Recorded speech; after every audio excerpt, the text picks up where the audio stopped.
တနေ့လုံးလေတတဝဝိနည်းအများအကျိုးဆောင်ရတယ်ကျမတို့ရဲ့ကျေးဇူးတော်ရှင်ဂေါရမမြတ်စွာဘုရားညဥ်ယံဆိုတဲ့ညနေ6နာရီကနေပြီးတော့ည10နာရီထိဒီယဟန်ပရိသတ်များအတွက်တရားဟောပြတယ်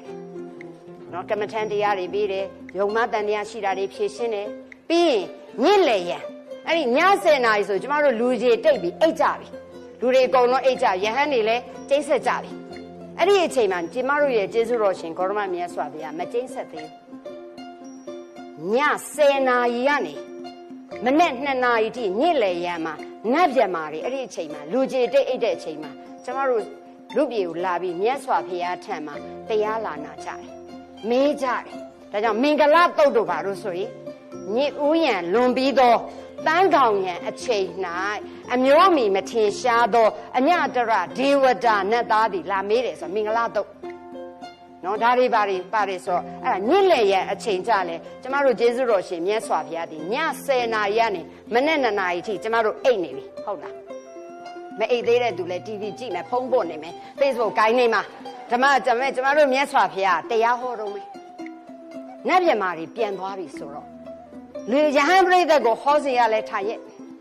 နတ်ပြမာပရိသတ်ကိုဟောတော့လဲထိုင်ရဲ့8နာရီထိုင်ထားတာအဲ့တော့မိုးတောက်ရန်ဖြစ်ပြီမနေ့2နာရီကနေ6နာရီထိ4နာရီကို3ပိုင်းပိုင်းလိုက်ဆိုတော့4နာရီကို3ပိုင်းပိုင်းရင်တပိုင်းဒီ1နာရီမိနစ်20အဲ့ဒီမှာအဲ့1နာရီ20ကိုဈဉ္ဉံလျှောက်တော်မူတယ်ညောင်းတော်မူတဲ့အတွက်ဈဉ္ဉံလျှောက်တယ်ဈဉ္ဉံလျှောက်တဲ့အခါမှာလဲကျမတို့လိုလေ့ကျင့်ခန်းလုပ်တဲ့ aerobic လို့လျှောက်တာမဟုတ်ဘူးအမှတ်တတိနဲ့လျှောက်တာဟုတ်ပြီနော်ပြီးရင်အဲ့တော့ည2နာရီကနေပြီးတော့1နာရီမိနစ်20ဆို3နာရီ20မှာဘာဖြစ်ပြီလဲဈဉ္ဉံလျှောက်မယ်ဈဉ္ဉံလျှောက်ပြီးတော့ဟုတ်ရဲ့လားဟုတ်တယ်နော်နေခဏနေ2နာရီကနေပြီးတော့ sorry 2နာရီကနေ3နာရီ20မှာဈဉ္ဉံကြွပြီးပြီဆိုတဲ့အခါမှာ3နာရီ20ကနေနောက်ထပ်1နာရီ20ဆို4နာရီ40အထိခိတ္တကျိတ်ဆက်တယ်4နာရီ40မှာပြန်ထတယ်ထပြီးတာနဲ့အဲ့ဒီမနေ့6နာရီထိမှာမဟာကရုဏာတမပတ်ကိုဝင်စားပြီးတော့ဘယ်တတ္တဝါတွေကျွတ်ထိုက်လဲလို့ကြည့်တော်မူတယ်အဲ့တော့24နာရီမှာနာရီ20ကြော်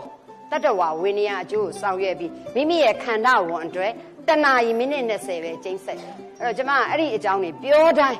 ကျမတို့ကျေးဇူးတော်ရှင်ပွင့်တော်မူသောဘုရားရှင်တွေအများကြီးမှာတက်တန်းရှည်ကြတယ်နော်ကျမတို့ကျေးဇူးတော်ရှင်ဂေါရမမြတ်စွာဘုရားတဆူပဲတရားတန်းမှာကပ်ပွင့်လိုက်ရတယ်ပါရမီဖြည့်တာချင်းအတူတူပဲအဲ့တော့သိန်းထဲမှာပွင့်တဲ့မြတ်စွာဘုရားဆိုရင်အနှစ်1000လေးမှာတစ်ခါတရားဟော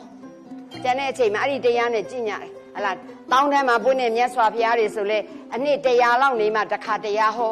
ခုကျမတို့ကျေးဇူးတော်ရှင်ဂေါရမမြတ်စွာဘုရားတရားတန်းမှာကပ်ပွင့်ရတယ်ပါရမီဖြည့်တာချင်းအတူတူပဲပွင့်ရမယ်တက်တန်းကွာသွားတယ်အဲ့တော့တရားတန်းမှာကပ်ပွင့်တာဒီတဆူပဲရှိတယ်အဲ့ဒီတဆူဆိုတာဟိုဂင်းကဝါလူတွေကိုကျမတို့မသိဘူး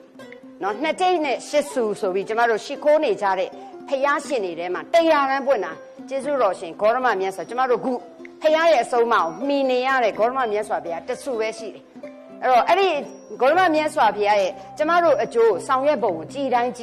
ပြောတိုင်းကိုလည်းကျမတို့အားမရဘူးကျမတို့ကျေးဇူးတော်ရှင်မြတ်စွာဘုရားယဟန်ပရိသတ်တွေကိုညနေ6နာရီကနေ10နာရီတရားဟောတဲ့အချိန်ကျမတို့ဘာလုပ်လဲစားကြမအိတ်သေးပါဘူးည6နာရီကနေ10နာရီ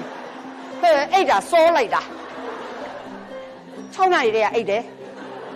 ညနေ6နာရီက10နာရီမှာကျမတို့မအိတ်သေးပါဘူးစားကြတောက်ကြ TV ကြည့်ကြဟုတ်တယ်လား